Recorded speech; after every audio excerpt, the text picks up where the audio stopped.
DAV स्नातकोत्तर महाविद्यालय के हिंदी विभाग के अंतर्गत स्नातकोत्तर द्वितीय सत्र तथा स्नातक द्वितीय खंड हिंदी प्रतिष्ठा के छात्रों एवं छात्राओं, आज हम प्रगतिवाद का उदय विषय पर विचार करेंगे। पिछले ऑनलाइन वर्ग में हमने छायावाद के औचित्य और उसकी प्रवृत्तियों पर विचार किया था और निष्कर्ष रूप में देखा था कि छायावाद अपनी व्यक्तिवादी और कल्पनावादी प्रवृत्ति के कारण सामान्य जीवन के यथार्थ से दूर होता गया था। फलतः अब नए सामाजिक यथार्थ की ओर युग का ध्यान गया और छायावाद के भीतर से सन 1930 के आसपास नवीन सामाजिक चेतना के उदित होने के संकेत मिलने लगे और सन 1936 में एक नई काव्यधारा का दौर आरंभ हुआ, जिस काव्यधारा को प्रगतिवाद की संज्ञा दी गई। यह साहित्य धारा मार्क्सवादी दर्शन के आलोक में सामाजिक यथार्थवाद और मानव मूल्यों को अपना लक्ष्य बनाकर चली। हालांकि कुछ लोग प्रगतिवाद और प्रगतिशील साहित्य में भेद करते हैं, लेकिन जिस तरह छायावाद और छायावादी कविता में कोई अंतर नहीं है, उसी तरह प्रगतिवाद और प्रगतिशील साहित्य में भी कोई अंतर नहीं है। इस संदर्भ में डॉक्टर नामवर सिंह का कथन गौरतलब है कि वाद की अपेक्षा शील को अधिक अच्छा समझकर इन दोनों में भेद करना कोरा बुद्धि विलास है, और कुछ लोगों की इस मान्यता के पीछे प्रगतिशील साहित्य का प्रच्छन्न विरोध भाव भी छिपा हुआ है। प्रगतिवादी काव्य के उद्भव में तत्कालीन राष्ट्रीय एवं अंतर्राष्ट्रीय परिस्थितियां तो सहायक थीं ही, साथ ही छायावाद की गतिहीन होती हुई व्यक्तिवादी एवं पलायनवादी काव्यधारा की प्रतिक्रिया भी उसमें निहित थी।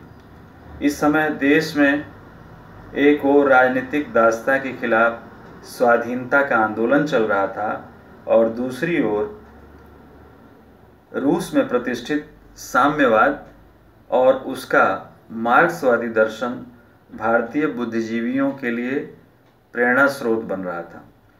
देश में धीरे धीरे मजदूरों के आंदोलन भी जोर पकड़ने लगे और भारतीय राजनीति में और कांग्रेस में वामपंथी रुझान प्रभावशाली हुआ। साहित्य भी उससे प्रभावित हुआ और प्रगतिवादी साहित्य का आंदोलन आरंभ हुआ।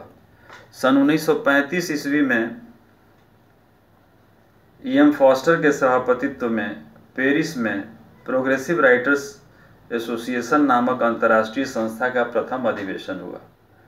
भारत में उसके दूसरे साल डॉक्टर मुल्क राज आनंद और सज्जाद जहीर के प्रयासों से सन 1936 में प्रगतिशील लेखक संघ की स्थापना हुई और प्रेमचंद की अध्यक्षता में इसी वर्ष लखनऊ में इसका प्रथम अधिवेशन हुआ। इस अधिवेशन में प्रगतिवाद के लक्ष्य की ओर संकेत करते हुए प्रेमचंद ने कहा था, हमें सुंदरता की कसौटी बदलनी होगी। अभी तक यह कसौटी अमीरी और विलासिता के ढंग की थी। हमारा कलाकार अमीरों का पल्ला पकड़े रहना चाहता था। झोपड़े और खंडहर उसके ध्यान के अधिकारी न थे। साहित्यकार का लक्ष्य केवल महफिल सजाना और मनोरंजन का सामान जुटाना नहीं है, बल्कि उनके अनुसार हमारी कसौटी पर वही साहित्य खरा उतरेगा जिसमें उच्च चिंतन हो, स्वाधीनता का भाव हो, सौंदर्य का सार हो, सृजन की आत्मा हो, जीवन की सच्चाइयों का प्रकाश हो, जो हम में गति, संघर्ष और बेचैनी पैदा करे, सुलाए नहीं, क्योंकि अब और ज़्यादा सोना मृत्यु का लक्षण है। बाद में शिवदान सिंह चौहान ने लिखा, हमारा साहित्यिक नारा कला कला के लिए नहीं, वरन कला संसार को बदलने के लिए है। हिंदी साहित्य में इस समय कविता में छायावाद का विकास लगभग रुक सा गया था। कवि कुछ नए विचारों और व्यंजना के नए माध्यमों की खोज में थे। ऐसे ही समय यूरोप से लौटे इन प्रगतिशील हिंदुस्तानी लेखकों ने प्रगति की आवाज़ लगाई और यह आवाज़ तत्कालीन छायावादी कवियों को अपने अंतर की प्रतिध्वनि प्रतीत हुई। इसलिए पंत और निराला की कविताओं में परिवर्तन के संकेत मिलने लगे। पंत ने अपने काव्य संग्रह युगांत के माध्यम से एक तरह से छायावाद का युगांत घोषित कर दिया और युगवाणी और ग्राम्य के माध्यम से एक नए समाज के निर्माण का स्वप्न व्यक्त किया। हालांकि उनकी कविताओं में सामान्य जन के प्रति यह सहानुभूति बौद्धिक ही अधिक थी, लेकिन परिवर्तन के इस दौर में इस बात का भी महत्व था। निराला के काव्य में तो पहले से ही प्रगतिवादी तत्व देखे जा सकते हैं। उन्होंने केवल चिंतन के स्तर पर नहीं बल्कि संवेदना और अनुभव के स्तर पर भी जनजीवन को ग्रहण किया था। इस दौर में भी निराला ने छायावादी तत्सम पदावली को छोड़कर कुकुरमुत्ता, भिक्षुक, तोड़ती पत्थर जैसी कविताओं में सामान्य जन की भाषा में समाज के निम्न वर्ग की दारुण स्थिति का चित्रण किया था।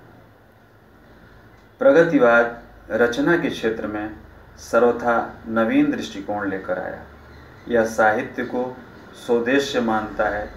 स्वदेश्यता का अर्थ है किसी विशेष अभिप्राय से या किसी विशेष दृष्टि से कला की रचना करना। प्रगतिवाद सामाजिक यथार्थ के अभिव्यक्ति को ही रचना का उद्देश्य मानता है। यह सामाजिक यथार्थ का इस प्रकार चित्रण करता है कि जड़ीभूत, अमानवीय, साम्राज्यवादी एवं सामंतवादी शक्तियों का नाश हो और नई सामाजिक गत्यात्मक शक्तियों के संघर्षों और आस्था को बल मिले। आज यहीं तक। अपने अगले ऑनलाइन वर्ग में हम प्रगतिवाद की शेष प्रवृत्तियों पर विचार करेंगे। धन्यवाद।